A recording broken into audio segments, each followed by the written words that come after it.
Wait. Um, Welcome to Issues That Matter. I'm Cynthia Pooler. My guest today is Diane Sare, and Diane is running as an independent for the United States Senate this year, but she also ran 2 years ago, and she ran against Chuck Schumer. And on election night, after the polls were closed, she realized that there were a number of votes that were stolen from her. So I want to do a show with her so she can explain and show exactly what happened. So Diane, Yes, thanks. Thanks very much, Cynthia. And I know people say that they have suspicions about the elections, or, I know people who have worked in the polls who found irregularities, numbers that don't show up, and have been discouraged from reporting them and things like that. But people don't, I think, fully realize the scale. And when I went through the slideshow with a friend recently, he said, after I saw that, I really felt sick to my stomach. So should I go ahead and show these slides?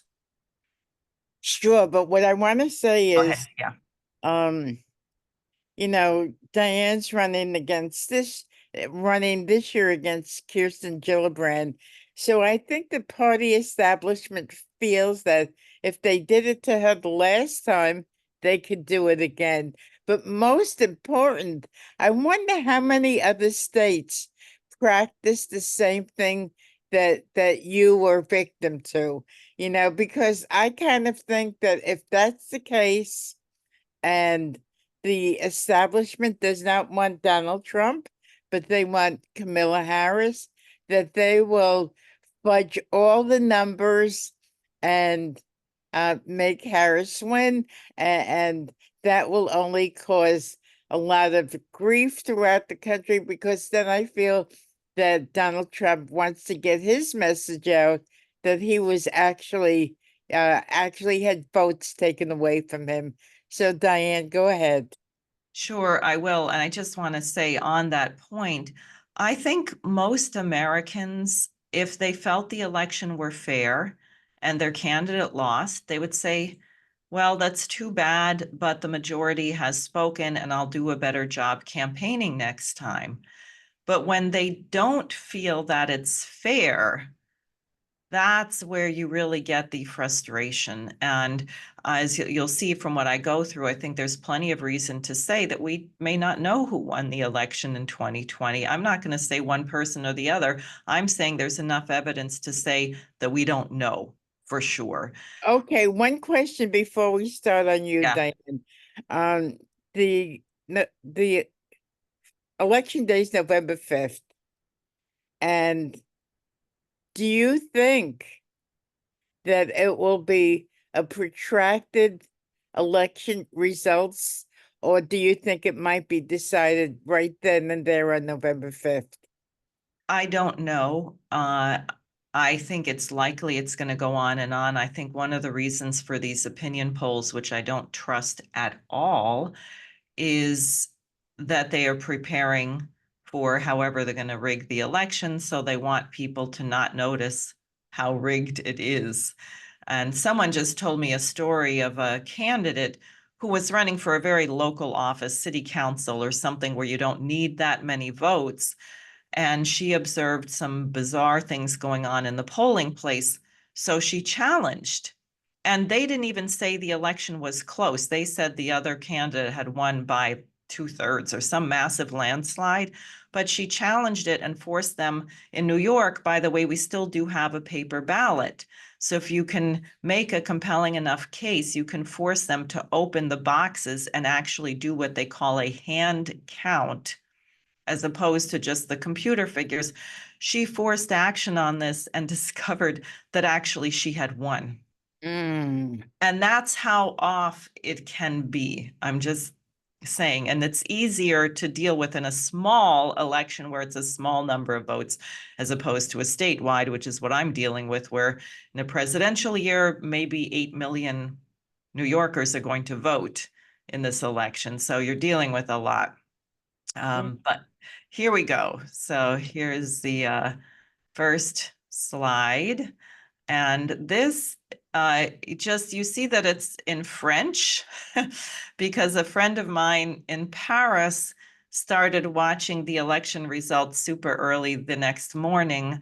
And the highest vote was 57,000, which they don't show here. The reason I have 53,000 for Diane Sare, 1%, is that he started taking screenshots when he said, this is really weird. The more votes that are counted, the fewer votes Diane has. How can that be? How can that be the case? So I'm just saying to look here, Schumer at this point has, I guess, 3 million votes. And Okay. Pinion has 2.3. That'll become important later. And then a little bit later, it goes down to 51,000 votes. Now Schumer has almost 3.1 million votes. So Schumer and Pinion's vote totals are going up. My vote, the more votes are counted, goes down. Mm-hmm. Then this is switching now to Associated Press or Reuters. I guess this was in the New York Times. So that's the same time stamp, right? 3,098,000. I have 51,554. And they tell you 5.54 million votes have been counted. Then we go up to 5.6 million votes have been counted. And how amazing. I've lost 24,000 votes. So while the vote number goes up, I went from 51,500 down to 29,954. And Schumer and Pinion's vote totals continue to go up. It's only mine that are going backwards. Then a couple days later, we're up to 5.64 million counted, and my vote has gone down even 2,000 more votes. And then by the end of the week, suddenly, with not that many more votes counted, but nonetheless, they've gone up a little, my vote is down to 25,829. And I think I might have ended up even with 25,700. So this is completely bizarre, completely bizarre. Now, if you don't mind, I want to go to my county. I think that's next. Yeah. Sure. So here's Rockland County. There was one opinion poll, Trafalgar, that mentioned my name in the polls, and they said I had 5% of the vote. Now you saw what the New York Times gave me, 0.5%, so 10 times less.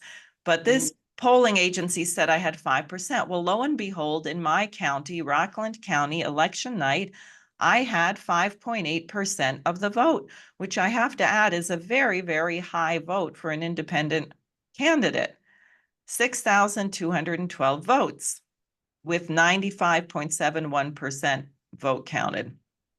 Next day, my vote is 282 or 0.27. So somehow overnight, or this is by December 8th, but I think the next morning it was actually 177, and then they fiddled with it and counted some absentee votes or whatever. So my vote went from 5.8% to 0.27.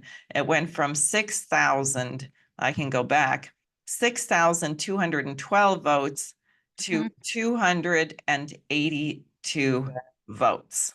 Wow. Mm-hmm. So that's pretty exciting. That's almost magical. I feel like I had a magical experience. You did. So did you ever bring this to the attention of Chuck Schumer? No, I did not bring it to the attention of Schumer. I did bring it to the attention of my lawyer because I said if I could get inside those machines, because what I then discovered is they had done an interesting swap. I went to my board of elections immediately. Of course, I went down there and I said, I want you to give me a time-stamped record of how the vote came in. I want to know when my vote suddenly disappeared, right? Was it midnight, 2 a.m.? When did the switch occur? So they gave me their record, which had already all been reversed. So at no point in their record did I ever have 6,212 votes, even though that's what they said I had on election night. But I noticed something interesting. There's another category called blank vote. Right? And blank vote means someone went to vote and maybe they wanted to vote for governor, but they didn't want to vote for US Senate. So they went in and they left it blank. The blank vote was 6,212, the exact number of votes that I had had the night before. Now, you can say maybe in one polling place that some Board of Elections supervisor was just asleep at the switch.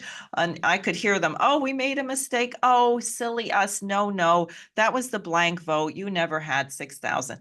But then, Cynthia, and here's what I did. I went, see, as my vote started going down, I noticed the discrepancy by county. So I started getting people to look at the county screenshots all over the state. I discovered 40 counties, 40 out of 62 counties where my vote and the blank vote were reversed overnight, and it was the exact same number of votes. Mm. So statistically, that's impossible. What it indicates is that I probably had anywhere from 150,000 to 250,000 votes. If I were running for president or governor, it would have been more than enough to establish party status in the state. I don't want to start a party, so I wasn't interested in that. But it means they stole, a minimum of 150,000 voters were disenfranchised who wanted to vote for me in this election and had their vote given to Chuck Schumer. Wow.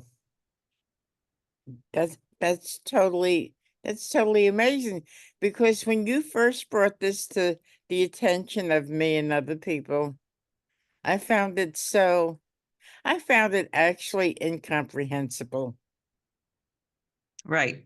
And I think most people, I mean, this is one of our, what does it mean to have a republic? It's in our Declaration of Independence, the consent of the governed. How do you give your consent? You consent in an election. You say, look, I want to get on with my life. I want to practice violin. I want to do my job at work. I want to eat ice cream. I don't want to worry about the national budget, the USDA standards for meat packaging regulations. I'm going to trust so-and-so to go represent me in Washington. And that's what it means with your vote. You say, I'm entrusting you, I'm giving you the right to make decisions on my behalf that are supposed to be good for me. Now, if that right is taken away because a bunch of billionaires want to control the policy, then what do we have? It makes a shambles. It makes a sham of our republic. And you see, we're under a kind of dictatorship or oligarchy or, some group of elites who thinks they can just do this. Mm-hmm. So, do you think that there were other elections, maybe even before you ran, that this happened to, that the candidates were not aware of? Absolutely. I'm sure. And look, I asked myself, why would they be so ham-handed? Are they that incompetent to steal my vote on television? Like to do it in broad daylight? What is this? Couldn't Mm-hmm. they do it the way they steal other people's votes so they have plausible deniability? I mean, this is right out there in your face. And I thought about, I don't know if you know the name Leo Strauss, University of Chicago. It's a whole philosophy, Donald Rumsfeld, and the idea of the lie, that the way you impose, Goebbels said, you tell a big enough lie, you tell it repeatedly, and people will believe you. What Strauss said is no, the way you get power is you tell a lie, which everyone knows is a lie, but they feel powerless to defeat it, and then they give up. Okay.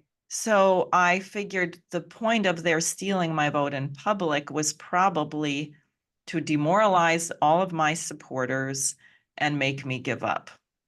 And that's why after the race against Schumer, I think maybe I waited a week before I declared that I was running against Gillibrand, because I figure if you really hate me that much, then I'm going to run again and stick it to you, because you are not going to demoralize me, because the nation isn't too big of a crisis and someone has to stand up for the people.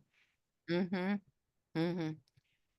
You know, what you're exhibiting through the screen share that we're doing is totally incredible, because I grew up thinking, and I was involved in politics from a young person to now, thinking that the representatives that we have uh care about us, care, and it doesn't seem that way anymore.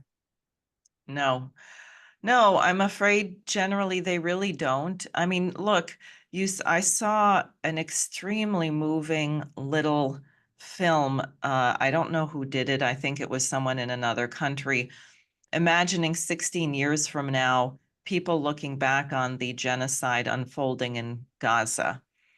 And they start the film saying, and we're going to have a moment of silence to commemorate the great genocide which occurred in 2023, 24, and 2024. And then it goes to all these children looking at their parents and saying, why did you let this happen? Why did you allow this? And I think we have to hold ourselves accountable. We're going to come to that point where people say, how did you allow this to occur? Um, and I'll tell you, anyone who's an election observer, and I know many of them who go to other countries to observe elections, and many other countries do a much better job than we do. They would think it were crazy that we don't have voter ID, for example. They can't even imagine voting for 5 days or 10 days. A number of countries do have it over a weekend, or they have a couple of days of voting to make sure people can vote, but it's not, 3 months of mailing in and this and that and drop it in the mailbox and the other things. So I know some people who began looking at this in 2004 when Kerry gave up. If you remember that presidential race, I Yep. can say that LaRouche was looking at it in 1976 because he didn't believe that Jimmy Carter actually won the election. And he actually, we organized, I was not around at the time in this movement, I was too young, but they organized a lawsuit in New York State.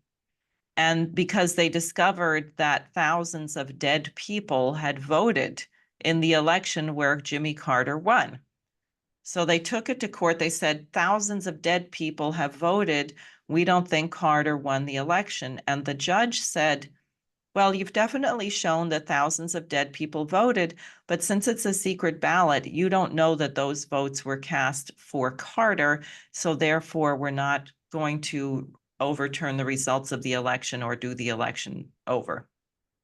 So it was New York State that this happened in? Yeah, and that was So 1976. so New York State could have, if everything was on the up and up, New York State could have given the election to Jimmy Carter's opponent, right?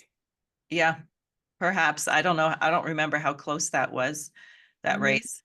But I think it's not. Look, I know again from dealing with LaRouche and having peculiar experiences happen, and this has happened now to the Canadian truck drivers and the January 6 people, where suddenly your bank account gets shut down. And you go to the bank and you say, and they give you your money back. They just close the account and they give you a check and they say, sorry, you cannot keep your money here anymore. And you say, well, why? And no one ever has an answer. And what happened in my experience as an organizer with LaRouche, is suddenly a venue would be changed, or you'd suddenly get thrown out of, or whatever, some agreement would be canceled. And if you dug enough and you got someone honest, they would tell you, well, we got a call from the FBI, we got a call from the NSA or what, and they told us, we can't tell you why, but it's a matter of national security. So I could imagine the state boards of elections being told by someone in Washington, and New York especially, because we have Wall Street, we have the UN. New York for 120 years was the #1 manufacturing state in the Union. I mean, very important state. So I can imagine someone calling up and saying, look, we can't tell you why, but it's a matter of national security. The election has to come out X, or, so and so must be the next governor. And they dictate that. And we can't tell you why, but trust us, it's classified, it's national security, it's very important. And I Wow. think it's done from the top. I think it's done from, it's not like you don't have corruption on a local level. Of course we do. They're saying a fish stinks from the head. Our nation is so corrupt now, it's corrupt from the top down to the little teensy guy running for dog catcher. It's corrupt Right. the whole way through. But I think that's how federal races are probably decided nationally, which, by the way, Cynthia, means that there's a whole bunch of witnesses in New York who know this. About your run in against Schumer. They know that the New York elections are crooked. They know how it's done. One person can't pull this off, right? Okay. How do you reverse the vote in 40 counties Uh-huh. without people in those counties, at the very least, willing to look the other way, if not complicit in it? Wow. I mean, when I saw, you know, your numbers a while ago, I wasn't surprised, but I've got to say I was shocked that this happened out in the open and it was there for everybody to see. Yeah, And if it's happening to you or it happened to you, how many other people did it happen to? If right, it happened to Jimmy Carter, you know, oh my goodness. I mean, he ran against Gerald Ford, right? right, yeah. So Ford actually won the election. Well, we don't know. And that's what I'm saying. I don't want to, I won't assert that. Just like in 2020, I think there was massive evidence. And I saw from a scientist who's been following all the court cases on the election irregularities in 2020. Everyone says, oh, that Trump lost all the cases. No, most courts would not hear the cases. In the cases where the court heard the case, the Trump team or whoever was filing on behalf of Trump won in 70% of their cases. They did prove that there was sufficient fraud to make it unclear. So I will not say in 2020 that I know who won the election. I'm saying there was so much of a mess that anyone who says they're certain about the result is wrong. And I would further say that given that Biden could muster car caravans with 12 people, and Trump was speaking in front of crowds of 50,000 and 80,000 people, it Right. would stand to reason that it's likely that Trump won the election in 2020, but we don't know. We don't know. And that's what we have to eliminate. That's what's so disturbing for Americans. If I knew that I lost and that was my actual vote and I would be pretty happy if I got 6%. And you have to say, why did they steal it? What if Diane got 6% of the vote? Schumer still would have won, right? It Right. wouldn't have changed the outcome. So why do you have to do that? And Right. that's Right. the, Exactly. You know, I mean, with just a few thousand or thousands of votes compared to millions of votes, he won. And right. what motivated these people to take away votes from you? What motivated them? What reason did they have to do that?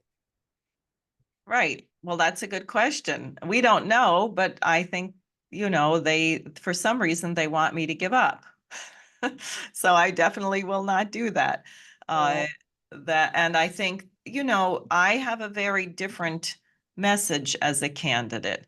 Look at the race I'm in right now. You have Kirsten Gillibrand on the Intelligence Committee, the Armed Services Committee, sending billions of dollars to Israel, hundreds of billions of dollars to Ukraine, spying on the American people, cybersecurity. And then the Republican candidate, Mike Sapercone, retired NYPD detective. Everyone who knew him said he was a bad cop. He coerced a false confession out of some poor guy who spent 21 years in prison wrongly. A very nasty fellow, but where does he stand on war? He wants to even back up Israel more and Ukraine more. So clearly, I'm the black sheep. I have a different policy. I'm for peace. I don't think we should be shipping billions of dollars worth of weapons all over the world. I think we should be helping the people from Hurricane Helene and building modern infrastructure so people don't die when we have a flood. mhm, That's different. I suspect my message would resonate with American voters. So better squash that. Don't let her in the debate. Don't let her on national television. And above all, don't count the vote. I mean, think about this. Last time we turned in 66,000 signatures. 66,000 New Yorkers signed a petition for me to have my name on the ballot. And I'm supposed to believe that only a little over a third of them then voted for me? mhm. Right, right. So, Diane, I'd like you to come back on issues that matter after the election and after the uh, vote totals are in, uh, Okay. to tell everybody what transpired. This has been a really interesting conversation. Thank you. You've been listening to Diane Sare, independent candidate for the United States Senate. I'm Cynthia Pooler. This is Issues That Matter. And if you like the show, please subscribe to my YouTube channel. And most importantly, for everybody that listens to it, please share this with a friend and have them put it on their social media, because this is a message that has to go out. Thank you, everybody. Thank you, Diane. Have a great day.